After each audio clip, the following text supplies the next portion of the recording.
ছি, এটা এত কালো কেন? কালো কেন মানে এটা তো কালোই হয়, তুমি জানো না? ওয়াক, এটা দেখতে কত বিশ্রী। এটা মানুষ কি করে মুখে নেয়? এটা দেখতে এরকম কালো আর মোটা হলেও এটা মুখে নিলে অনেক ভালো লাগে। তুমি সেটা জানো না নাকি কখনো এসব মুখে নিয়ে দেখোনি? ছি, এসব কেউ মুখে নেয় নাকি? আমি এসব কখনো মুখে নিতে পারবো না। তুমি এগুলো কি বলতেছো? এগুলো কি মুখে নেওয়া সম্ভব? দেখি কেমন গা গুলাচ্ছে। তাহলে মুখে নিলে কি একটা অবস্থা হবে? আরে বাবা, দেখতে এতটা কালো হলেও এটা মুখে নিলে অনেক ভালো লাগবে। একটাবার মুখে নিয়েই দেখো। এটা তো তোমার জন্যই আমি রেখেছি। আর তুমি কি না এমন করে বলতেছো? তোমাকে কে বলেছিল এই বাজে জিনিসটা রাখতে? তোমার না এগুলো দেখতে আর মুখে নিতে ভালো লাগে, তাহলে এমন করে বলতেছো কেন? দেখো, একটাবার মুখে দিয়ে দেখো, দেখতে বিশ্রী হলেও অনেক মজা লাগবে। সবাই এটা কত মজা করে মুখে নেয়, আর দেখতে খারাপ বলে তুমি মুখে নিতে পারবে না? তুমি বুঝতে পারতেছো না কেন? এটা দেখলেই তো আমার গা গুলিয়ে উঠছে। যদি মুখে নেই তাহলে তো বমি করে দিব। তখন কিন্তু আমাকে বকা দিতে পারবে না। প্লিজ জোর করো না সোনা। এইটা আমি মুখে নিতে পারবো না। আমার দ্বারা এমনটা সম্ভব না। ঠিক তো? পরে যদি বলো আর কখনো এনে দিব না, সেটা কি ভালো হবে বলো? তোমাকে আমি এগুলো আনতে বলেছিলাম, তাই বলে এরকম কালো আর এই মোটা জিনিসটা আনতে বলেছি? তোমাকে বলেছি সুন্দর ফ্লেভারগুলো আনতে, অনেক সুইট আর কিউট ফ্লেভারগুলো আনতে। আর তুমি কি একটা বাজে ফ্লেভারের জিনিস আনছো? এটা কি কখনো মুখে নেওয়া যায় নাকি? নীলাদ্রি এরকম কথা শুনে আপনারা কি মনে করছেন? আরে ভাই, উল্টোপাল্টা কিছু ভাববেন না। ওরা যেটার কথা বলছে সেটা আর কিচ্ছু নয়। কালো কালারের আর একটু বড় টাইপের চকলেট ফ্লেভারের চকোবার আইসক্রিম। এমন কিছুর জন্য আপনারা হয়তো উল্টোপাল্টা ভাবতে পারেন, কিন্তু উল্টোপাল্টা ভাবার কোনো অবকাশ নেই। বুঝতেই পারছেন স্বামী স্ত্রীর মাঝে এমনটা হলেই বা কি। তার উপর ওরা যেটা বলছে সেটা স্বাভাবিক।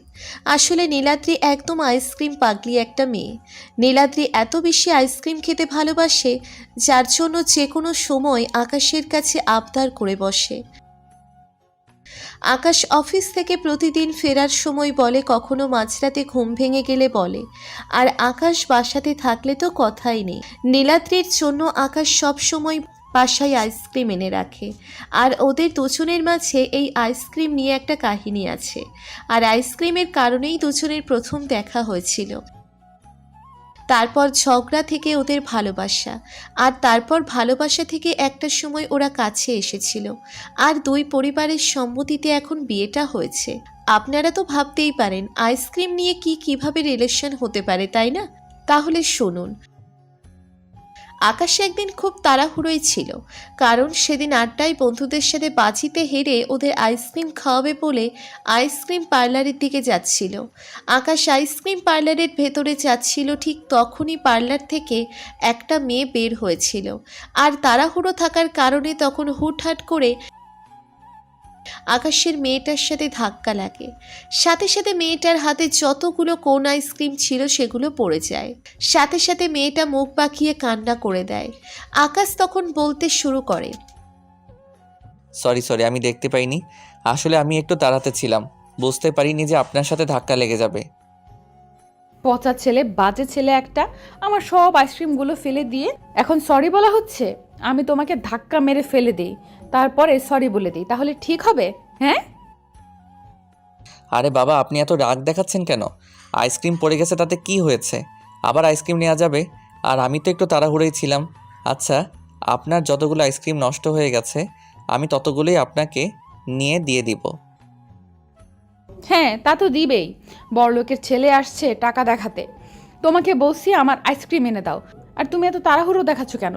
মেয়ে দেখলে তাড়াহুড়ো করতে শুরু করো, তাই না? আমি খুব ভালো করেই জানি তুমি ইচ্ছে করে এটা করছো। আরে বাবা, আপনি এত কথা ঘোরাচ্ছেন কেন? আপনি দেখতে যতটা কিউট, আপনার রাগ কিন্তু তার থেকে বেশি। একদম উল্টাপাল্টা কথা বলবে না। একে তো অন্যায় করেছে, তার উপর আবার আমার উপর এরকম চান্স মারার চেষ্টা করছেন। আমি আবার আপনার উপর চান্স মারার চেষ্টা করতে যাব কেন? আপনি নিজেকে যতটা বিশ্ব সুন্দরী মনে করছেন ততটা নন। দেখেন, আপনার আইসক্রিমগুলো পড়ে গেছে, তার জন্য সরি বলেছি। আর আপনি যদি বলেন তো আমি আপনার সবগুলো আইসক্রিম এনে দেব। তারপরও কান্নাকাটি করবেন না।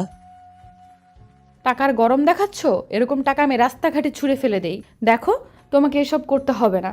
কিন্তু ভেতরে যে লাইন পড়েছে, এতগুলো লাইন দিয়ে আমি দাঁড়িয়ে থেকে আইসক্রিমগুলো আনলাম আর তুমি সেগুলো ফেলে দিলে। এখন এগুলো পেতে সময় লাগবে কত তুমি জানো? ওকে ওকে, আপনি এত রাগ অভিমান করবেন না। আমিও আইসক্রিম আনতে যাচ্ছি। আপনি প্লিজ এখানে একটু দাঁড়ান। না না, কোথাও গিয়ে বসেন, আমি আপনার সবগুলো আইসক্রিম এনে দিচ্ছি। তাও প্লিজ এরকম কান্না করবেন না। নীলাদ্রি বাচ্চাদের মতো কান্না করতে লাগলো। তখন আকাশ ওর একটা হাত ধরে টেনে নিয়ে গিয়ে ওকে একটা জায়গায় বসিয়ে দিয়ে তারপর একটা ধমক দিয়ে ভেতরে চলে গেল।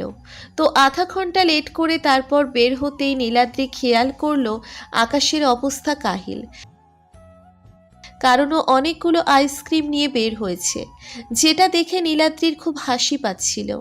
আকাশ এসে ওর সামনে এক গাদা আইসক্রিম রেখে হাঁপাতে হাঁপাতে বলে, নিন, আপনার আইসক্রিমগুলো নিন, দেখেন এখন ঠিক আছে কি না। অনেক সময় লাগিয়ে দিলাম, আসলে ভেতরে অনেক ভিড় না হলে এরকমটা হতো না। প্লিজ আর রাগ করে থাকবেন না। আমি চাই না এরকম একটা কিউট মেয়ে আমার উপর রাগ অভিমান করে থাকুক। প্লিজ কান্না করবেন না। আমি প্রথমে ভেবেছিলাম আপনি খুব রাগী আর বাজে একটা ছেলে হবেন, যার জন্য ইচ্ছে করে আমার সবটা ধাক্কা মেরে ফেলে দিয়েছেন। কিন্তু বুঝতে পারছি যে আপনি ইচ্ছে করে ফেলেননি। আচ্ছা, ধন্যবাদ আপনাকে। নীলাদ্রি চলে যেতে গেলে আকাশ ওর দিকে কিছুক্ষণ তাকিয়েছিল। তারপর হুটহাট করে নীলাদ্রি ফিরে এসে আকাশের নম্বরটা চাইছিল। তখনই আকাশ অবাক হয়ে বলেছিল, কেন নম্বর কেন? আর যেখানে ছেলেরা মেয়েদের নাম্বার চাইলে সেখানে উল্টাপাল্টা ভাবে, সেখানে আপনি আমার নম্বর চাইছেন? আমার নাম্বার নিলে তারপর যদি আমি আপনার সাথে প্রেম করতে চাই তখন কি হবে বলেন তো? করতে চাইলে করবেন। আপনি কি দেখতে শুনতে খারাপ নাকি? আর আমি যতটুকু সময় আপনার সাথে ছিলাম, আপনি কোনো বাজে নজরে আমার দিকে তাকাননি, সেটা আমি বুঝতে পেরেছি। এখন নাম্বারটা দিন। আকাশ সেদিন নম্বরটা দিয়ে চলে এসেছিল। এই বিষয়টা ওদের বন্ধুদের বললে ওর বন্ধুরা বলছিল নীলাদ্রির সাথে খুব শীঘ্রই আকাশের রিলেশন হবে। তারপর সেটাই হয়েছিল। একটা সপ্তাহ ওরা টানা কথা বলতেছিল, কারণ নীলাদ্রি বারবার আকাশকে ফোন দিত। আকাশের সেদিনের ওরকম রিকোয়েস্ট করে বলা কথাগুলো নীলাদ্রি ভালো লাগতো, তাই কল করত। ওই ঘটনার 15 দিন পার হতে না হতেই ওরা মিট করেছিল। তারপর আকাশ হুটহাট করেই নীলাদ্রিকে প্রপোজ করে দেয়। এমন কিছুর জন্য নীলাদ্রি মোটেও প্রস্তুত ছিল না, তারপরও কিছু বলছিল না। সেদিন বাসায় চলে গেছিল। আকাশ ভেবেছিল নীলাদ্রি আর ওর সাথে কথা বলবে না, কিন্তু নীলাদ্রি কয়েকটা দিনে ওর প্রতি অনেকটা দুর্বল হয়ে গেছিল। আর একটা অভ্যেস হয়ে গেছিল আকাশ ওর। নীলাদ্রি আগে কখনো কোনো ছেলের সাথে এত বেশি কথা বলেনি। আকাশ ওকে বারবার জিজ্ঞেস করতেছিল ভালোবাসে কিনা, কিন্তু নীলাদ্রি লজ্জার কারণে বলতে পারতেছিল না। তাই আকাশ ভেবেছিল ওর হয়তো আর রিলেশনটা হলো না, তাই ওর সাথে তেমন কথা বলতো না। কিন্তু একটা মাস যেতে না যেতেই নীলাদ্রিও যখন বুঝতে পারল আকাশ অনেক কষ্ট পাচ্ছে কিংবা ওর উপর কোনো বিষয় নিয়ে রাগ করে আছে, তখন নীলাদ্রি ওকে জিজ্ঞেস করেছিল, এই তুমি আমাকে ইগনোর করো কি জন্য? আমি কোনো অন্যায় করেছি বলো? ইগনোর না করে কী লাভ বলো? আমি তো তোমাকে ভালোবাসি, তোমার মায়ায় আটকে গেছি। তার উপর যদি এখন ইগনোর না করি তাহলে দেখা যাবে তোমার প্রতি আমার মায়াটা কাটবে না। আর তুমি আমার সাথে এত বেশি কথা বলতে চাও, যার জন্য মনে হয় তুমি আমার গার্লফ্রেন্ড। এসব ভাবলে তো আমি নিজেকে কখনো আটকে রাখতে পারবো না, তাই তোমার থেকে দূরে থাকার চেষ্টা করি। আর আমি জানি তুমি আমাকে কখনো ভালোবাসবে না, কারণ তোমার মতো একটা কিউট মেয়ের ভালোবাসাটা আমার জন্য পাওয়া কখনো পসিবল না। তাই আমি তোমার থেকে দূরে সরে থাকতে চাই। এতে তুমি যা ভাবার ভাবতে পারো। আচ্ছা, আমি একটা কথা বলতে চাই, তুমি কি একটু শুনবে? আমি তোমার সব কথা শুনি দেখেই তোমার ফোনটা কানে নিয়ে বসে থাকি। এখন বলো তুমি কি বলতে চাও। আসলে লজ্জায় বলতে পারতেছিলাম না। আমিও না তোমাকে মনে হয় ভালোবেসে ফেলেছি, যার জন্য তোমাকে অনেক বেশি মিস করি। যখন তুমি আমাকে ইগনোর করো তখন খুব কষ্ট হয়। তাই প্লিজ তুমি আর আমাকে ইগনোর করো না। তোমার ইগনোর আমি নিতে পারি না। সত্যি তো? আবার ভুলে যাবে না তো? আবার বলবে না তো তুমি আমার মুড অফ দেখে এরকমটা বলেছিলে? তাহলে কিন্তু আমি খুব বেশি কষ্ট পাবো আর তোমার থেকে অনেক দূরে হয়ে যাব। এই না, এমনটা কখনো হবে না। তুমি প্লিজ এমন কিছু বলো না, আমার খুব খারাপ লাগে, খুব কষ্ট হয়। ওই দিন থেকে ওদের রিলেশন চলছে। নীলাদ্রি প্রত্যেক দিন আকাশের সাথে দেখা করত, আর আকাশও ওকে খুশি রাখার জন্য এক গাদা আইসক্রিম এনে ওর সাথে দেখা করত। আর বিয়েটাও খুব শীঘ্রই হয়ে যায়, কারণ নীলাদ্রির বাসা থেকে জানতে পেরে যায় একটা ছেলের সাথে ওর রিলেশন আছে। নীলাদ্রি আপু যখন জানতে পারে তখন রাগী চোখে ওর দিকে তাকাতেই নীলাদ্রি কান্না করে দিয়ে ওর আব্বুকে জড়িয়ে ধরে বলেছিল ও আকাশকে ভালোবাসে, ওকে ছাড়া থাকতে পারবে না, ওকে বিয়ে করতে চায়। এমন কিছুর জন্য আকাশ মোটেও প্রস্তুত ছিল না। নীলাদ্রির আব্বু সেদিন ওকে কিছু বলেছিল না। রাত্রে নীলাদ্রি আকাশকে বলে দেয়, বাবু, আমি তো আব্বুর কাছে বলে দিয়েছি সবটা। আর আব্বু বুঝতে পেরে গিয়েছিলাম আমি তোমার সাথে রিলেশনে আছি, তাই আব্বু ধমক দিতেই আমি না ভয় পেয়ে সবটা বলে দিয়েছি। কি বলেছে তোমার আব্বু? এখন অবধি কিছু বলেনি, কিন্তু রাগে চোখে তাকিয়েছিল। আমি কি করব বুঝতে পারছি না। আব্বু যদি আমার বিয়েটা অন্য কোথাও দেওয়ার চেষ্টা করে তাহলে আমি কি করব? তুমি আমাকে যতটা ভালোবাসো, যতগুলো আইসক্রিম এনে দাও, অন্য কেউ কি দিবে তেমন বলো? এত বেশি কেউ ভালোবাসবে আমাকে? নীলাদ্রির কথা শুনে আকাশ সেদিন টেনশনের মধ্যেও হেসে ফেলেছিল। এই মেয়েটার আইসক্রিমটা এত বেশি পছন্দ করে যার জন্য আকাশ না হেসে পারেনি, কারণ এত টেনশনের মধ্যেও আইসক্রিমের নামটা মুখ থেকে যায়নি। নীলাদ্রি আকাশকে যদি ভালোবেসে 100%, তো আইসক্রিমকে 200% ভালোবাসে। তাই আকাশ সেদিন বলেছিল, আচ্ছা পাগলি, তুমি কান্না করো না আর ভয় পেও না। আমি কালকে তোমার বাসায় আব্বু আম্মুকে নিয়ে আসতেছি, তুমি টেনশন করিও না। খুব শীঘ্রই আমাদের বিয়ে হবে, আর তুমি আমার বুকে মাথা রাখতে পারবে। তুই যেটা চেয়েছিলে সেটাই হবে। নীলাদ্রির সাথে কথা বলা শেষ করে আকাশ আব্বু আম্মুকে ডেকে এক জায়গায় বসিয়ে তারপর আব্বুকে জড়িয়ে ধরে কান্না করার অভিনয় করে বলেছিল ও একটা মেয়েকে ভালোবাসে আর মেয়েটার বাসা থেকে বিয়ে দেওয়ার চেষ্টা করছে। আব্বু আম্মু কিছু বলছিল না দেখে আকাশ অনেক বেশি কান্না করে। আকাশ শেষ পর্যায়ে আব্বুকে বোঝাতে না পেরে ওনার পা জড়িয়ে ধরে কান্না করে বলেছিল মেয়েটাকে প্রচণ্ড পরিমাণে ভালোবাসে। আব্বু একমাত্র ছেলের কান্না সহ্য করতে না পেরে সেদিন রাতেই নীলাদ্রির আব্বুর সম্পর্কে খোঁজখবর নেয়। জানতে পারে নীলাদ্রি অনেক ভালো ফ্যামিলির একটা মেয়ে আর অনেক ভদ্র সভ্য, যার জন্য আকাশের আব্বু সেই দিনই বলেছিল কালকেই ওরা নীলাদ্রির বাসায় যাবে। কথাগুলো বলতেই আকাশ অনেক হ্যাপি ছিল, তাই সারা রাত সেদিন নীলাদ্রির সাথে কথা বলে। পরদিন সকালে ওদের বিয়েটা ঠিক হয়, আর 1 সপ্তাহ পরে ওদের বিয়েটা হয়ে যায়। বিয়ের পর থেকে দুজন অনেক হ্যাপি আছে। নীলাদ্রি বাচ্চার স্বভাবের হলেও আকাশকে অনেক বেশি ভালোবাসে। বিয়ের পর থেকেই আকাশ বাইরে গেলে নীলাদ্রি ওকে বলে আইসক্রিম আনতে, আর আকাশ ওর কথা ফেলতে পারে না। আর আজকে অফিস থেকে ফেরার সময় আকাশ ঠিক তেমনিভাবেই নীলাদ্রির জন্য এক গাদা আইসক্রিম নিয়ে ফেরে। আর আজকের সবগুলো চকোবার আইসক্রিম ছিল। তারপর যখন হঠাৎ করে নীলাদ্রি একটা চকোলেট ফ্লেভারের আইসক্রিম ছিনল, দেখতে পায় আইসক্রিমটা কালো, যেটা দেখে নীলাদ্রি এমন কথা বলল। তো নীলাদ্রি চকোবার আইসক্রিম খাচ্ছিল না বলে আকাশ একটু খেয়ে বলতে লাগলো, তোমাকে বললাম তুমি খেলে না তো। ইস কি মজা এই চকবার আইসক্রিমটা। সত্যি তো? আবার বমি হয়ে যাবে না তো এটা মুখে নিলে?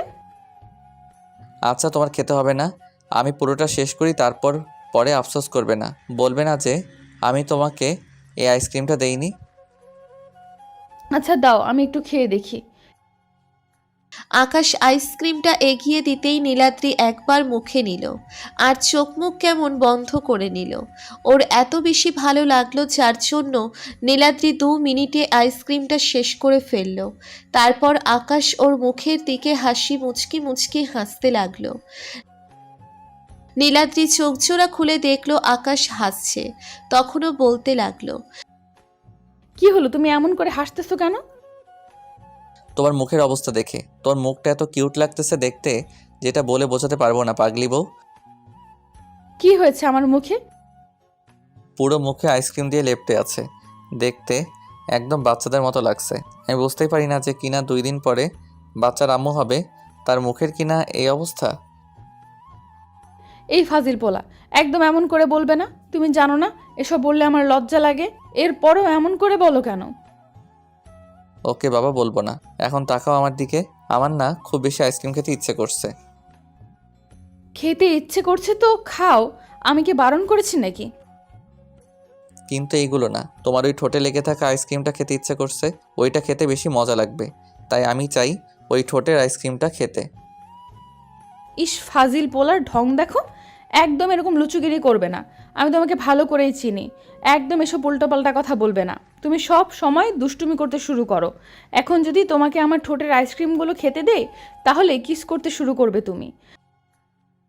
তোমার কি মনে হয় আমি কিস করার জন্য এই কথাগুলো বলছি?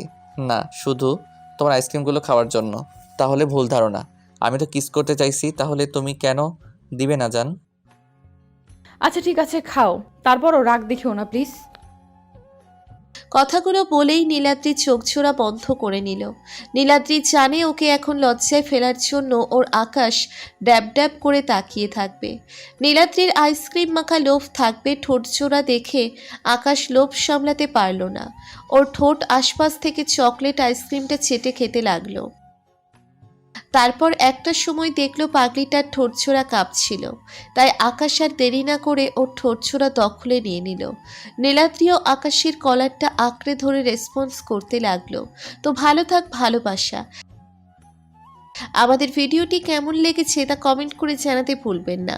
আর ভিডিওটি যদি ভালো লেগে থাকে তাহলে একটি লাইক করুন আর সাবস্ক্রাইব করে আমাদের পাশেই থাকুন। ধন্যবাদ সবাইকে আমাদের পাশে থাকার জন্য। আল্লাহ হাফেজ। হ্যালো বন্ধুরা, কী অবস্থা? আশা করি সবাই ভালো আছেন। আমাদের চ্যানেলের ভিডিও কেমন লাগে তা অবশ্যই কমেন্ট করে জানতে ভুলবেন না। আর সাবস্ক্রাইব করে আমাদের পাশে থাকবেন। প্রতিদিন তো সেম কথাই বলি, আপনারা আজকে না হয় একটু সাবস্ক্রাইব করে দিন।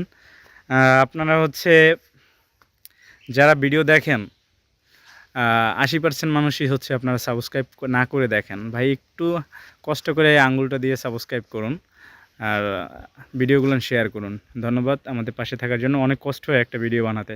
আল্লাহ হাফেজ।